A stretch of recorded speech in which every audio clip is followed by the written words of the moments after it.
Sveiki atvykę į politinę virtuvę. Šiandieną kepsime blynus. Kodėl blynus? Nes pirmas blynas. Mums reikės bliūdo, į kurį sudėsime visus savo ingredientus ir žinoma, bėgėlės tikro šį kartą. Mums reikės 2 kiaušinių ir šiaip iš tikrųjų tai labai rekomenduoju visiems turėti 2 kiaušinius. Rekomenduoju.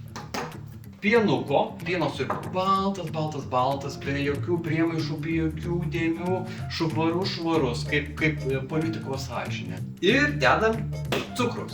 Stuftą cukrų deda, tai tiekime ir mes to cukrų. Ir truputėlį dėti druskos, kad truputėlį kažkiek būtų galima padaryti balansą. Aš rekomenduoju tą balansą kažkaip 1:30. Tai cukrus tam, kad būtų gyvenimas saldus ir truputėlį druskos, kad gyvenimas būtų realus.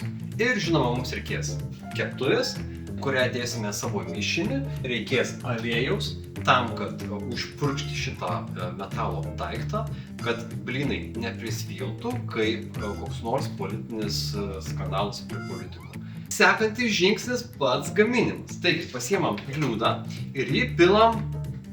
Gerai, praleidau dar vieną ingredientą, tai yra miltai. Šiaip realiai neturiu iš miltų. Jeigu jūs neturite miltų, tai galite pasiklausti Nemuno Aušros, nes girdėjau, jie turi gerų kontaktų, kur pardavinėja miltus. Gaminimas. Įpilam truputėlį miltų, įdedam rekomendacinius 2 kiaušinius, labai rekomenduoju. Įpilame pienuko, labai nedaug cukraus ir žiupsnelį druskos. Ir visą šitą košę išmalom.